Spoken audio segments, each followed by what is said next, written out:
asalaamaaleykum mbokk yi ñoo seetaan ñu ngi leen di nuyu fii si Atlantic TV si programme bi nga xam ne moo di suñu waxtaan ñu di leen ko isil rek alxames bu jot si waxtu bii nii comme nuñ leen ko baaxoo di indilee rek alxames bu jot rek dinañ tànn kenn ki nga xam ne waxkat la si politique waaye wax tamit li nga xam ne dina yóbbu réew mi kanam si lu jublu lu demee ni si wàllu politique tey nag ñu am benn kilifa fii nii si biir kër gi. Jógee ko foofu noonu si GDC muy wuyoo si ki nga xam ne mooy honorable Samba Baldeh su ko defee rek ngir gàttal waxtaan bi rek dinañ ko bàyyi mu nuyuwante ak askan bi nga xam ne ñooy seetaan Atlantic TV lu jiitu ñu dugal si suñu waxtaan asalaamaaleykum. waaleykum asalaam Samba kontaan naa trop pour ñëw si Atlantic TV tey di kontaante te maa ngi nuyu képp ku nga xam ne staff la si Atlantic TV ak ñu nga xam ne ñu ngi indi Gambia si biti réew ak ku déggul programme bi yëpp maa ngi gërëm yëpp di leen sant di leen nuyu. jërëjëf Mr Baldeh su ko defee rek ñu ngi laa nuyu bu baax a baax tey di la dalal fii nii si biir kër gi mu di Atlantic TV si programme bi nga xam ne moo di suñu waxtaan su ko defee rek ngir tàmbali suñu waxtaan Mr Baldeh dinañ la laaj rek jamono jii nii fan la GDC toll si li nga xam ne mooy seen préparé si 2026 presidential election bi. Thank you very much Samba. GDC mu ngi prepare parce que fu ñu nekk nii léegi ñu ngi try pour dooleel suñ grassroots structures yi ñu ngi meet the people the electors on the ground di waxtaan ak ñoom di leen sell suñ agenda suñ manifesto di leen won ne GDC lu mu préparer pour réew mi si 2026 election bi ñu ngi advise people itam naka lañ mën a duggee si biir election bi biir campagne bi bee jeexal fekk at least ñu obey ci rules and regulations yi lu nga xam ne parti bi loolu la am code of conduct bi pour ñu mën a koo xam parce que nit doo mën a toppa dara lu nga xam ne xamuloo ko so loolu moo tax ñu ngi doole suñ executives yi ñu nga xam ne ñu ngi on the ground pour ñu jàngal leen suñ manifesto bi suñ constitution bi ñu xam ko to their fingertips nga gis ne mun nañ dugga si élection bi si jàmma ñu génne si jàmma. Tom loolu noonu seen style boobu fan ngeen ko nekk di def si réew mi fi ban côté si dex bi wala si côté bi yëpp ngeen ko nekk di defee jamono ji. léegi nii ñu ngi fa ñu ngi executive bi ñu ngi tasaaroo si réew mi yëpp nekku na si benn place lañ koy def parce que last week lañ jógee Jimara bu nga xam ne saare Njobbo am foofu a very big rally ñu nga xam ne we talk to the people ñu woon leen suñ manifesto bi ñu woon leen doxini GDC ñu wax leen ban intention lañ am si réew mi so te ñu ngi am boobu mu ngi continuous because suñ executive si yëpp executive bu nekk sa area yaa ngi mobilize people yaa ngi meet the people on the ground and ñu ngi def daal ñu nga xam ne tooguñ daal kenn toogul si executive ñu yëpp ñu ngi dem up and down so from Koina to Kato. ok Tom ba tey rek ay fan rek si gannaaw déggoon nañ ay wax yi nga xam ne GDC ñu ngi pere pour join li nga xam ne mooy National People's Party mu di NPP coow li bari woon na si torop ñu wax ne rek loolu lu am la wala ay xibaar yi nga xam ne yu dégguwut la rek. ok xam nga politics ku nekk ak ay intention am la ku nekk ene am bi la dee wax so si social media bi luñ dee wax foofu ak lu am on the ground are quite different ñun bugga nañ liggéey ak every political party in this country and the interest of the Gambia waaye what they are saying that Kande ak jobootam ak lifini Barrow toog nañ waxtaan nañ kenn du mun a génne evidence boobu su fekkoon ne amoon na ni kon at least ñun executive di xam nañ ko waaye xamuñ ko yegguñ ko te mususan gis nga xam ne Kande ak njobootam ne ñu ngi toog Mankamakunda di waxtaan ak Barrow affaire naka lañ mun a bokkee si NPP xam nga doo mun a lifin against something up to the last minute nga pack sa bagage nga dem toppa ko kon mu ngi mel ni sa opposition ya amul njëriñ but it can happen in the event that at least the what is happening on the country ñu nga xam ne baaxuñ ci education sector bi si health sector bi si lifin di agriculture sector all su fekkee ne at least nun ko waxee what our manifesto is telling us to do su fekkee ne changes boobu am na si nguur mi then no need for us to be an opposition but comme que changes boobu amagun so duñ mun a bokk ak NPP just like that xanaa su fekkee ne Barrow dafa step down mu ne Kandeh te jëlal nga nekk flag bearer ñu toppal at least ñu change suñ programme ak activities to the interest of the Gambians. mu mel ni yéen suñ leen déggee GDC jamono ji suñ paree pour join li nga xam ne mooy National People's Party NPP in foog rek Mama Kandeh nekk ki nga xam ne moom mooy jiite kii di président Adama Barrow. Yeah, anyway mu ngi mel ni nekkul lifin rek la parce que xam nga ñun we have seen the potential of Barrow. Barrow lu mu mun a def gis nañ ko within these 10 years. te foog nañ ne at least def na lu mun xam nga l'asper soo ko xëccee pour lifin la elastic su up to the end doo ko mun a forcer nga romba foofu soo bëggee romba rek dina doj so nguuri Barrow noonu la mel. They have done what they can do for this country. We have seen what they are capable of doing. So su fekkee ne ñu ngi bokk ak ñoom kon at least the baton should be given to GDC pour ñu lead. We work together. Then we'll be in a position to change the policies and programs ñu nga xam ne baaxuñ ci réew mi to the interest of Gambians. waaye su fekkee ne toppa nga nit ku nga xam ne mënut a change programmes yi mënut a change policies yi mu ngi mel ni yow da nga waccu ba pare nga wanaati ko. léegi ok léegi mu mel ni wax nga ñu ne Kandeh njobootam ñu ngi si waxtaan ak ñi nga xam ne mooy NPP pour ñoom ñu join. non lu may wax mooy. nit yi loolu lañ dee wax. nit yi loolu lañ nekk di wax social media. Why that have not happened? Nobody can give you evidence of that. dafa mel ni loolu noonu ay rumo la rek. ay wax la rek. waaye GDC is not aware of that because Kandeh su dee def loolu dafay dégul executive bi. Kandeh lu mu li fi pare def rek dafay gis executive bi mu wax leen ne lii laa am on the table how do you see it ñu advise ko ñu work according to that advice. waaye up to now kenn si executive bi dina wax du la wax ne Kandeh ak Barrow waxtaan nañ pour coalition wala Kandeh njobootam ak njobooti Barrow waxtaan nañ affaire coalition munuñ koo dégg musuñ koo gis te I don't think there is anybody ku nga xam ne mun na génne vidéo bi wala evidence bi ko loolu am na su fekkee ne anybody have it let them bring it to the social media.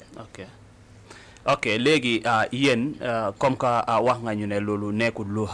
li nga xam ne lu am la ndax jamono ji ni GDC dañ pere pour demal seen boppa rek wala ñoom ñu am na ñi nga xam ne ñu ngi waxtaan ak ñoom lu mel ni si wàllu coalition. well xam ñun affaire coalition bi yàgga nañ di ko wax bi time bu ñu amoon suñ congress bi fale wasu sometimes in December around the 28th of December 2024 that was one of the messages luñ si yónnee si Gambians that we are calling all political parties to come and we join and form a coalition. So we are prepared for a coalition but for a genuine coalition bu nga xam ne nekkuñ ne di coalition 2016 something that is far different from that because ñun dañ bugga coalition bu nga xam ne that is for the interest of the Gambian that bu nga xam ne mun na change what is on the ground right now for the better. waaw parce que wax bari na si réew mi torop si affaire yi coalition bi ñii ñu ngi wax ne dina am ñii ñu ngi wax ne du am moo tax rek ñu la doon laaj ndax GDC jamono ji nii ñu ngi pare ibbi seen bunta pour ku pare def ak ñoom coalition rek mun ngaa agsi. Well, all genuine Gambians, GDC is prepared to have a coalition with them. So doors and windows, everything is open for people to come to embrace the GDC. We go for a coalition and change what is on the ground for the betterment of all Gambians. Basi NPP? Even NPP, if they are prepared to come and let Kandeh lead, we are prepared to join with them because they are Gambians after all. It's the njiiti ñu nga xam ne ñoo leen réeruloo ñoo def what they did. Their policies and programs are not in line with what is on the ground. So that's the problem. ok léegi Tom ngir gën a wéy si suñ waxtaan rek dinañ wax ne jamono ji am na coow bi nga xam ne coow bu bari la woon fii nii si biir réew mi si lu demee ni si wàllu former président di Yaya Jammeh asetam yi nga xam ne jaayoon nañ ko te ñu jàppane xaalis boobu suñ ko jaayee Gambien yi ñooy jëfandikoo xaalis boobu noonu waaye dañ waxoon ne xaalis yooyu noonu dafa nekk li nga xam ne dañ ko luubaloon ba loolu waraloon mu isi woon emergency mu force président bi mu génn wax ak askan bi ba ñi nga xam ne mooy National Assembly bi dañ establish on special investigation committee pour ñi nga xam ne ñoom dinañ gestu bagage yooyu noonu yow naka nga gisee woon loolu noonu. Well, xam nga aseti former president bi léegi after the commission they are no more his assets, they are Gambian assets. So xale yi luñ war a def la something that is their constitutional right to demand explanation bu nga xam ne at least njiit yi dinañ leen explainal naka lañ doxalee alal boobu parce que alal boobu at the end dafay ñëw si réew mi is the Gambian assets. So if it is sold dañ leen war a wax ne naka lañ ko jaayee kan lañ ko jaayee ñaata lañ am foofu faat na lañ dugal xaalis bi. That is transparency. Okay. When they are taking over, they said they are going to be transparent and accountability. So B is something that is in their hands, is in their custody. Buñ ko jëlee si président bi léegi Gambia moo ko moom kon any Gambian is have the right pour mu laajte alal boobu naka lañ ko jaayee that mooy démocratie but dañ génne di laajte loolu ñu jeex leen téye leen def leen in custody which doesn't warrant that. ñoom lu ñu war a laajte loolu lañ laajte xam nga it was a country bu nga xam ne democracy is to the fingertips accepted by everybody and is being played by the government. Ni kon they would have answered them before this when they apply for a permit dina leen jox permit ba pare ñu jox leen escort ñu seet ne at least they will go and voice out their grievances and government will come out and answer to them then lii yëpp du am. Because affaire bi yàgg na for 7 years this commission buñ ko defee ak léegi benn tey di government mënut a génne out mu wax Gambian si lii ak lii lañ doxalee lifin former presidential assets. Gis nga c'est boobu lu war la because it was not for them it's for Gambians kon let them come out and tell Gambian lii mooy am. waa loolu bu mu amee tombem noppi si affaire yi asset yooyu noonu ñu wax ne rek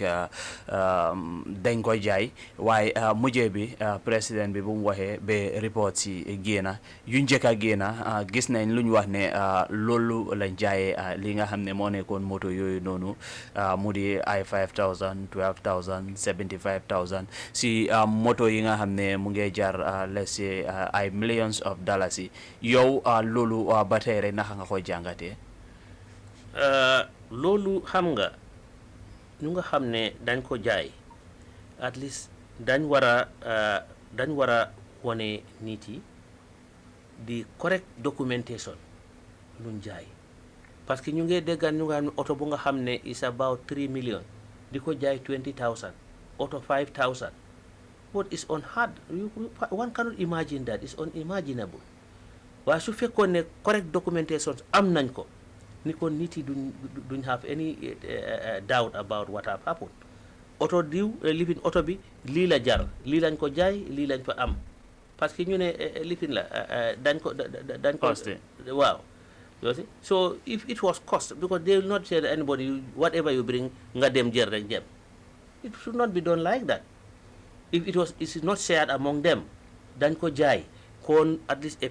correct paper should have been out ñu nga xam ne assets yi yëpp ñu ngi ko binda foofu clearly asset bu nekk naka lañ ko jaayee nañ xaalis bi bu ñu amee all the process what did they do at the end lii la war a demee waaye comme que demut noonu there is nothing transparent in it the whole thing. kon mu mel ni yow investigation bi ñu wax ne ñu ngi koo def si asset yi ba léegi yow da nga si xaw a am ñaari xel. waaw ben tey maa ngi am ñaari xel parce que ñu ne xawma a document of how many pages have come, but at least I don't know 1 to 20 or 1 to 40, I don't know. Why the page 14 4 and yeneen yi dañ génne ay yeneen documents out of the according to Dr. Cissé. So lu mu wax foofu am na ñu nga xam ne nekkuñ ci report bi. So that is the list of items ñu nga xam ne loolu lañ jaay and their prices. Boobu nekkul ci report bi buñ joxee government according to him. So mu ngi mel ni then where is the transparency there? Kon man gëmuma ci dara. At least whatever they are coming up with is just to calm the situation. Man nii laa ko gisee. parce que Tom am na ñu bari ñu wax ne su fekkoon groupe boobu noonu di looting Jammeh's asset mu di groupe boobu noonu so wax nañ ne su fekkoon ñooñ génnuñ ñu def yëngatu ñi kon government duñ doon wax nit yi dara si li nga xam ne mooy asset yi ñu wax ne former président bi moo ko moom parce que wax nañ ne am na yi bari yi nga xam ne government ba léegi waroon nañ see wax nit yi dara waaye waxuñ si dara yu mel ni COVID-19 fonds yi GPA ak yeneen yi nga xam ne dañ jàppane dañ ko kasaara te alali réew mi la government ba tey nii ñu ngi wax ñu ngi investigation waaye nit ñi dégguñ si dara wax nañ ne génna buy ndaw yi génnoon noonu yëngatu di laajte bagage yi ñu wax ne dañ ko jaayoon te alali former président bi la bugga nañ ñu wax xaalis boobu noonu fan lañ ko def ak ñan lañ ko jaay ak xaalis bi ñaata la loolu moo force sax président bi mu génna wax ak askan bi waaye ndikoon du génna waaw man gom naa loolu moo tax président bi génna parce que for 7 good years ñu nga xam ne ñu ngi jaane commission bi bu mu ene ak léegi 7 good years nguur bi mënut a ñëw with the report these people are giving to them kon mu ngi mel ni soo gisee mu génnee léegi xale yi ñoo génna loolu moo tax mu génna because dafa gis ne the repercussion are behind it. If he didn't come, what will happen next? It will not be good for the country.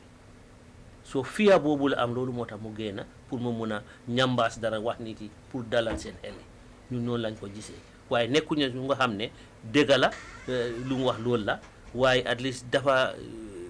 come to at the time it should have come because dafa tardé trop pour mu ñëw xam nga anything ñu ne wax soo gisee mu baax danga ko wax time bu nga ko war a waxee waaye doo xaar waaw anything at the right time appropriate time foofu dañ ko nga war a wax waaye nga xaar ba mu romba ba mu sàppi nga ñëw di ko wax du am xorom kenn du ko lifit soo wax bi léegi seen génne am bi léegi amatul xorom parce que he should have come out 7 years ago the time Janneh commission and rek that's the time he should have come out mu ne nit yi ne lii ak lii ak lii moo xew then the assets the way they are sold and how much the proceeds there everybody will know about it. kon yow mu mel ni danga jàpp ne nguur investigation yi ñu waxoon ne ñu ngi koo def ba léegi ay waxi kese la rek. ay waxi kese la parce que there is a lot of commissions that were mounted here and nothing comes out of it even ñu nga xam ne these people for instance the that fooñi lifin man ku ñu reyoon foofu. ku ñu reyoon waaw dañ amoon ne commission. when tey kenn xamuñ dara ci investigation bi so these are commissions yu nga xam ne dañ jee ñëw why will not hear anything. Government will come out, yeah, we are making a commission of this and that and inquiring into this and this, but that foofu la em. Waa Tom yow investigation yooyu noonu comme government wax ne ñu ngi koo def te yow nga jàpp ne loolu investigation yi nga xam ne yuñ tegut fen la wala yu dégguwut da nga jàpp ne government su ñoo def investigation yooyu dañ dee bàyyi xel ne ñu ñoo investigation ñoom seen jege ñaale lañ torop moo tax investigation bi duy faral di continuer wala naka. waaw parce que xam nga gis ministre bi dafa demoon si parlement lu mu wax mu ne ñu nga xam ne ñu ngi jaay ñu jënd alerte yooyu bugguta uñi seen tur yi so mu ngi mel ni mu ngi xool relationship o mu ngi xool other this affairs gis nga between diggante moom ak ñooñ o diggante ñooñ ak nguur bi si jegeyante boobu loolu moo tax mu ragal pour génne seen tur yi because bugguta yàqat seen tur te fekk moom yàqu tur bi ñoo yàq seen tur parce que soo defee dara lu nga xam ne jaadut si interest of the country you should voice it out waruloo koo nobo soo ko nobee mu ngi mel ni ku denca sàcca ak sàcca bi yéen ñëpp sàcca ngeen sàccakan ngeen léegi mu mel ni su wala comme tom su fekkee government ñëw nañ ba jubadi am si nguur bi léegi ñi nga xam ne ñoom lañ war a gestu ñoom ñu ñëw ñu ne bëgguñ taw ñooñu noonu seen tur Gambians yi naka lañ leen war a xoolee. Some the Gambians didn't gis ne are people who are very corrupt, who are not transparent, who have no interest for the Gambia but their own interest. parce que li nga xam ne ñëpp ñoo ko bokka su benn nit ñëwee ba lekka ko yow nga ñëw nga ne da ngaa sutura kooku noonu ngir sa xarit la te li nga xam ne lu téeméeri nit waroon a bokka la benn nit ñëw lekka ko ba pare ëllëg nga war a ate kooku noonu digganteem ak nit ñi nga ne da ngaa xool kooku noonu ne kooku noonu sa xarit la wala sa raka la wala sa jege ñaale la yow doo def gestu si moom loolu dafa mel ni yow feel nga ñi nga xam ne ñoom ñoo la teg foofu noonu. loolu moo tax government bi dafa fail the country completely. Janneh commission bi am na lu ñu waxoon am na ñoom Modou Sabally dañ leen baanoon for some years that they should not work with government in government. Now those people are the people who are very near the president. They are his advisors. They are ñu nga xam ne dañ leen baanoon ñu nga xam ne because of this corruption and other this and so on. Yep, most of them are engaged in government. So mu ngi mel ni how do you see that government now? Mamadou Sabally ak Ismaila Ceesay bokk nañ si ñi nga xam ne ñoom ñoo gënoon a nekk ñi nga xam ne dañ daan ŋaañi président Adama Barrow wax ne sax président Barrow jàngam nekk na ki nga xam ne jàngam soriwut waaye gannaaw loolu yëpp gisaat nañ gars yi si booram te tey ñoom ñoo nekkaat di ko défense da nga foog ne ñooñ dañ fa toog di liggéeyal réew mi wala dañ fa toog ngir seen boppa man ñooñu gisuma leen as people ñu nga xam ne they have the interest of this country at heart. ñooñ they are there because of their pockets. They are there because of their selfish interest. Because what they were saying in the government still prevails in that same government. Luñ doon ŋaañi nguur bi pente mu ngay happen tuuta ñu paak seen bakkan dem join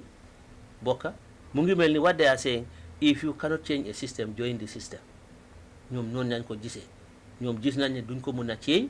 soo ñu paak seen bagage ñu ñëw foofu pour ñoom tam ñu am dara because dañ gis foofu njiiroo bu nekk foofu gis nga everybody competing for what you can put in your house what you can put take home and not what the people should enjoy so ñooñu loolu moo tax ñu bokk parce que moom lu ma leen wax sax moom seen political parties dañ leen war a stop dañ leen war a baan they go to government. All those opposition ñu nga xam ne ñu ngi jël bokk ak government they are not genuine politicians. Man tey duma wax ne sa doxin bi baaxul nu ngay yore réew mi baaxul ba pare ma jël sama bagage ne mu ne yaa gën a baax waay yow sax war nga xalaat ne waay kii moom na doon saaga demba mu na def te lu ma doon def benn tey loolu laa continuer di def waaye ñëw na pour bokka kon am na interest pour ñëw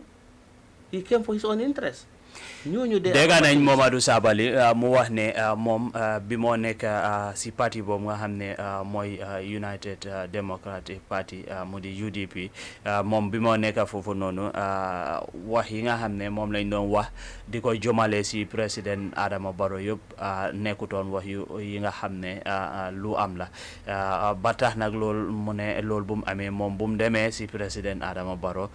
lim fa fekk ak luñ doon wax dafa utee loolu waraloon na moom mu jégalu président Adama Barrow waa xam nga dafa ruus mu dem bu mu doon wax ak président bi di wax ne kereng kafoo lu wax lu nekk affaire président Barrow jàngut xamul dara ak lifin munut léegi mu jéew bokka comme mu jégalu you have to apologize because mu ngi nekk foofu mu ngi ruus so gars yi ñu ko defal lu nekk so mu ngi enjoy his family is enjoying so what can he do only to praise him. Now let him be a pressing to the president.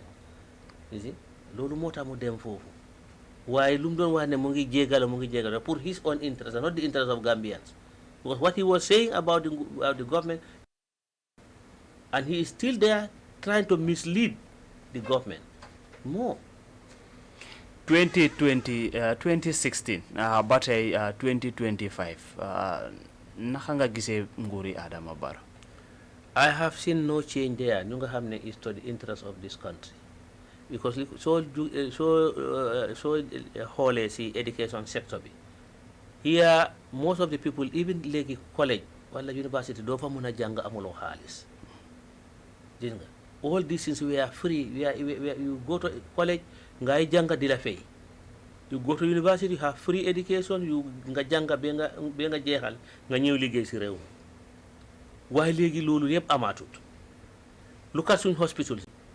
they are death centers camps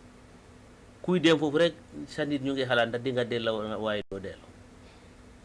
gloves saa lu ngay lifin doo ko am at times syringe bi ñu use ko about 6 people the same syringe mu nga xam ne everyone should have one dégg nga beds yi ñu nga xam ne ñu ngi fenk sometimes da nga xam ne beds yi ñu ngi fees ba yeneen yi ñu ngi tedda si suuf yeneen yi they send them back because they don't have place to keep them. You look at all those things, then people from Senegal, other countries, duñ doon ñëw fii di faj. dañ doon jógee yeneen dëkk di ñëw Gambia di faju gis nga léegi soo demee paracetamol sax soo amee loolu santa nga yàlla dañ lay bindal kayit nga dem si pharmacie bi soo amul xaalis dee nga gis nga suñ la dee scan you have to pay money suñ la dee soo dee def sa lifini pour lifin la nga dem lab you have to pay test blood you have to pay everything despite you are paying $50 for your ticket. Xam nga soo lifin loolu yëpp you should have got it there and then they give you the medicines waaye dangay fay free xaalis bi dem free ñu jox la kayit nga dem si lopitaan si pharmacie nga jënd lu nekk.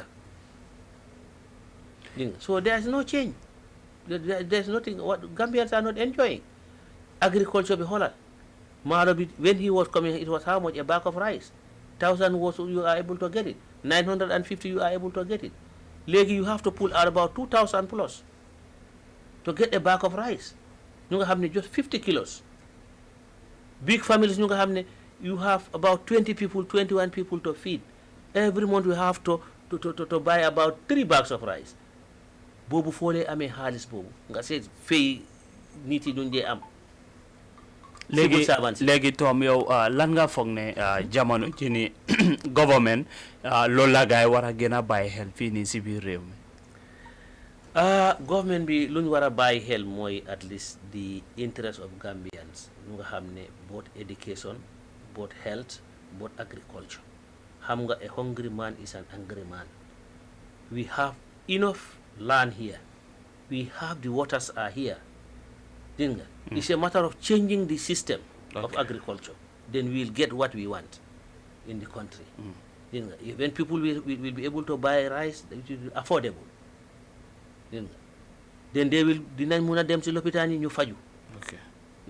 Dinañ mun a jànga sa xale soo amul dara sa xale mun na jànga ba mu wàcca mu ñëw nekk an asset to the country. Mu liggéeyal nguur bi mu am si njëriñ yow kilifa mi nga am si njëriñ. Wecceeku boobu su amee it's fine but with the system going on I doubt if that Gambians will ever enjoy that under this government. So dafa mel ni da nga bëgg a wax ne Gambia this government change dañ it have failed completely. luñ digoon askan bi 2016 luñ digoon askan bi yëpp amuñ. Barrow was saying that su ñëwee saakuma dina nekk $800 $700 léegi is 2,000 plus. Look at the difference. Medical hospital, you have enough medical system. We don't have enough medical care. We don't have correct education. Teachers you have qualified, they are all running away, going for greener pasture. Youths are not catered for. You don't have skill centers where people will learn. Why you don't show them anything that why government wax nañ ne am na skill center yi nga xam ne ñoom ñu ngi ko build pour ndaw yi dem foofu noonu di jàngee métier. The ones that they are saying dañ ko build xale yi ñu ngi dem foofu how many can they accommodate? If this was decentralized mun nañ ko everybody cannot come to the urban area pour ñu jàng métier foofu. They don't have where to stay and so on. And these centers, they are not boarding schools. You will stay in the camp and work. You will not think of feeding yourself, you will not think of any other thing. Only concentrate is a center. sa skill what you are doing. waa ñoom suñ waxee ne am nañ yu mel noonu da nga jàpp ne dafa doyut wala dañ war a def yi nga xam ne maanaam ndaw yi comme li nga wax mun naa am fi nga xam ne foofu la ñoo fanaan nga gis seen responsible yu bari dina fa mun a nekk su ko defee ñu gën a jànga seen métier wala. soo bëggee xale yi jànga they have, if they say have centers, they have centers, but they are not enough. They are far less than what is expected of them. The way they are there, people even going to those centers. Funga neka, sometimes you feel center be mungi kane fi. You stay Brikama. You don't have any guardian in Fale. So this is renty house, small house, room and palo, got 2,000, 3,000. How can you stay there? It's going to be impossible. So they should have these centers like Nunga Hamne. They should have these centers, Munga Hamne, at least boarding school sort of, where people will go. They will concentrate on nothing else but on their skills. Dinan janga be sen janga bi mot. Lolu lañ warona am. Waaye tamit ndax loolu su waree am fii rek la war a am wala dafa war a dem country waaye dafa war a decentralize in every region dañ war a am lu mel noonu. Ñu nga xam ne youth yi ñu ka foofu you can contain them ci that area ñooñu itam ñu mun a jànga ñu am métier nuñ ko war a amee. ok Tom waaye loolu noonu fooguloo tamit su fekkee dina nekk li nga xam ne luy am la maanaam jàngeekaay métier yi ndax jamono ji comme li nga fi waree gis nga ne affaire yi éducation dafa nekk li nga xam ne lu métti la te Gambia gis nañ ne ñëpp seen loxo jotut seen gannaaw pour ñu mun a fayal seen xale yi ñu dem jàngal li nga xam ne mooy school ñu jàngal métier tamit dina dimbale xale yi ba nga xam ne am na yi nga xam ne duñ ci mun a duga su ko defee ñu dem jànga métier suñ ko munee ñoom ñu mun a njëriñ seen boppa njëriñ seen waajur ndax tamit su façon yooyu noonu skill center yooyu noonu su fekkee am na yi nga xam ne yu bari yu ibeeku la fii nii si dëkk bi ñu jàngal ndaw yi ba nga xam ne mookal nañ seen métier ndax tam government mënutoon a def budget bi nga xam ne ku jànga foofu noonu ba graduate at least nañ la mun a jox lu mel ni 20 or 30,000 dollars yi su ko defee mu nekk sa start-up. xam nga nguur bi façon skill centers loolu lañ waroon a am. ok parce que you have a lot of dropouts ñu nga xam ne they cannot pay school loolu moo tax ñu nekk dropouts because they cannot afford it. So if you have skill centers of that nature suñ jàngee métier ba pare jox leen capital su fekkee ne yaa ngi leen leb sax moo gën let them have something to start with nga gis ne sa métier mu njëriñ la mun nga employ yourself mun nga employ 1 or 2 people as a start nu mu dee gën a yaatu noonu ngay gën a employ more Gambians. ok gis nga so noonu lañ waroon ko def at least waruñu laa train ba pare ñu bàyyi la in the field like that without giving you anything bu nga xam ne is a starting capital. ok that should have been done by government. ok léegi Tom lu des si suñ waxtu pour ñu tàggatoo bariwut GDC jamono ji nii lan lañ am rek pour wax li nga xam ne mooy Gambian si lu ngay wax Gambian si rek anyway GDC parti la bu nga xam ne at least dafa am interest of the Gambia te ku bugg a xam affaire parti bi suñ manifesto bi mu fa you can go through it te mun nga some in our rallies mun nga déglu what we say because that's where we educate people about the GDC te GDC moo nekk parti bu nga xam ne moo rek nekk parti bu set nga xam ne amuñ benn stain on it mu nga xam ne dina wax ne GDC lii lañ def lu nga xam ne baaxul si réew mi léegi foog naa ne waa réew mi ñoo war a gestu GDC ñu fay leen seen bor parce que dañ lebal country bi every consequence bu nga dem fii GDC am na fa projet mu nga xam ne is for Gambians not for GDC members but for Gambians ñun any projet buñ joxee duñ ko joxee pour turi suñ GDC dañ ko joxee pour Gambians te Gambians yëpp ñoo ko di jëfoo ñu nga xam ne in any party that you belong to dégg nga seetuñ head seetuñ party ñun what we are looking at is the Gambia.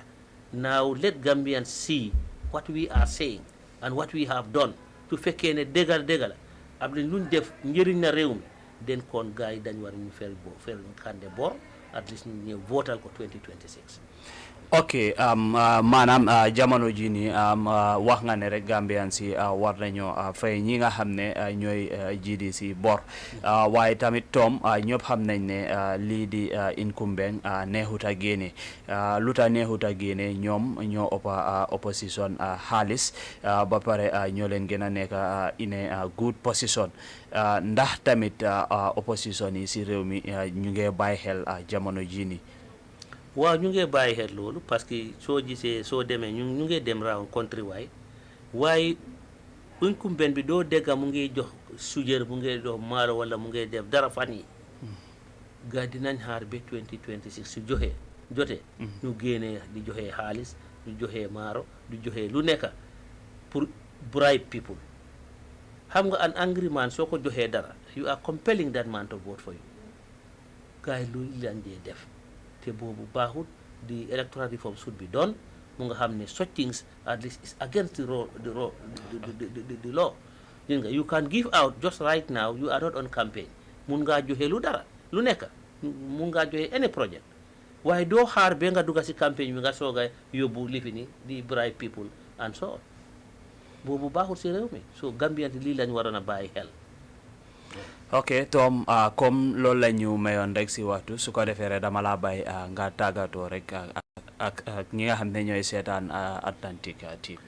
Thank you very much Tom maa ngi laa gërëm di la sant di sant Atlantic TV di leen nuyu di leen gërëm di wax ne kontaan naa trop pour ñëw fii waxtaan ak Gambian si ñu nga xam ne at least lu ma wax fii at least lu baax rek ñu nga xam ne si yàlla la jógee lu baaxul nag ñu nga xam ne boobu si man la doomi aadama mutut loolu moo tax waaye nag suma éene bi mooy at least to mu kontaanal ku nekk at least lu may wax fii pour mu njëriñ Gambian si mu njëriñ ma mu njëriñ all political parties loolu moo tax ma ñëw pour at least waxtaan ak Gambians yi thank you very much both Gambians in the Gambia here and in the diaspora maa ngi nuyu yëpp di leen gërëm di leen sant di leen wane 2026 is at the corner GDC parti la bu nga xam ne mu ngi set let them come and vote for GDC ñu am wecceeku buñ bugg si réew mi ñu am correct democracy ñu am correct educational policies ñu def ko ñu am correct hospitals ñu decentralize everything what we have on the table is too much. It's too much for Gambians. So if Gambians want to listen, we are promising Gambians within the first 100 days, they will see changes. They have never thought of it. Just like what is happening in Burkina Faso. We have all those projects, all those programs are on our table. We have it. We have the means, we have the knowledge, and we have the know-how to do that. ok thank you very much Tom ñu ngi laa jaajëfal bu baax a baax rek fii si Atlantic TV si programme bi nga xam ne moo di suñu waxtaan kon Tom ni nga ko waxee rek li nga fi wax rek pour defar réew mi moo tax nga wax ko fii nii kon nag lu si waay dégg lu ne rek yéen a ko njëriñ su ko defee rek ñu ngi laa jaajëfal bu baax a baax yoo tam sa waxtu bi nga jël rek jox ko ñi nga xam ne mooy Atlantic TV si programme bi nga xam ne moo di suñu waxtaan toogal leen si boppi programme bi mu di seen mbokk Samba Jobe Aliou Dahaba ñu ngi ko gërëm si wàllu caméra bi Edward Noha Badji ak Matar Diop ñu ngi leen di jaajëfal bu baax a baax si technical room bi jërë ngeen jëf ba beneen bés bu ay wasala. Thank you so much.